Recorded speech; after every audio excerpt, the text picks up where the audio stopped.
Utilisation des boîtes de dialogue. Les avertissements que nous adresse Windows, les choix que nous voulons lui communiquer, se font par l'intermédiaire de petites fenêtres qui s'affichent à l'écran. Ce sont les boîtes de dialogue. Dans les boîtes de dialogue les plus simples, on trouve un bouton unique, OK, ou deux boutons, oui et non, ou trois boutons, oui, non et annulé, toujours dans cet ordre. Dans les boîtes de dialogue plus complexes, nous trouverons des champs de formulaires et peut-être des onglets. Pour fermer une boîte de dialogue, il suffit souvent de frapper la touche échappement. D'autres fois, la fermeture est automatique après la validation des choix. Pour certaines, on doit utiliser la commande Alt et F4. Important. Dans les menus, lorsque le libellé d'un item est suivi de 3 points de suspension, ces points de suspension annoncent une boîte de dialogue, que l'on ouvre par la touche Entrée. Champs de formulaires et onglets. Les champs de formulaires ou contrôle. Les choix dans les boîtes de dialogue s'effectuent par l'intermédiaire de champs de formulaires, qu'on appelle également contrôle, qui peuvent être des zones de texte, des listes déroulantes, des listes déroulantes et d'édition, dans lesquelles on peut, ou entrer du texte, ou choisir dans la liste. Des boutons radio, un seul bouton peut être sélectionné. Des cases à cocher, plusieurs cases peuvent être sélectionnées. Pour passer d'un champ de formulaire à l'autre à l'intérieur de la boîte de dialogue, on utilise la touche Tab.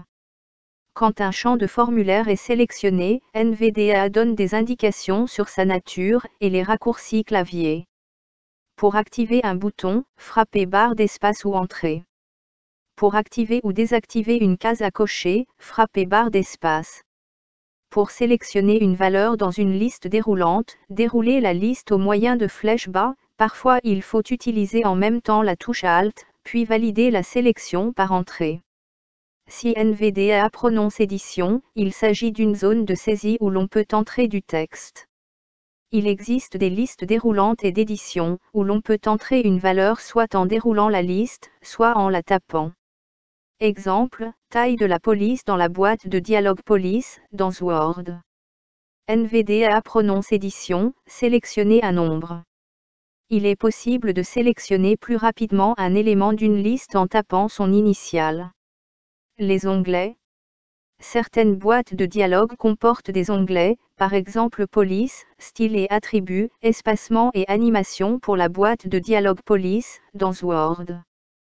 Tout se passe comme si plusieurs boîtes de dialogue étaient réunies dans la même fenêtre, chacune d'elles étant sélectionnée par l'intermédiaire de l'onglet.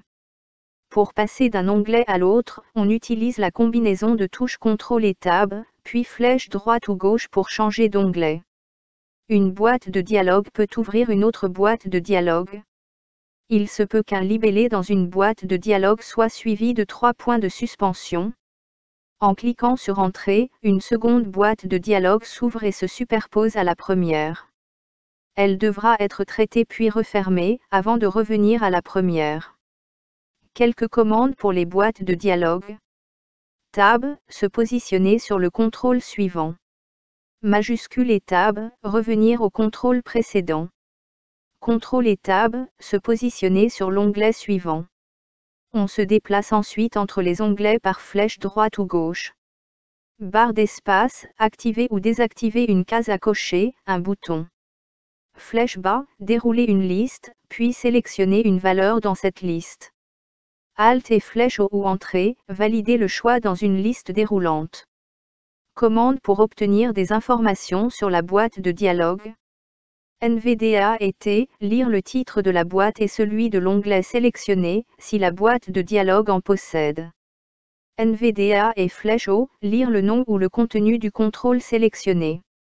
NVDA et Tab, lire le nom ou le contenu du contrôle sélectionné, et le nom du groupe auquel il appartient. NVDA et B, lire l'intégralité de l'onglet d'une boîte, ou de la boîte s'il n'y a pas d'onglet, avec les valeurs figurant dans les formulaires.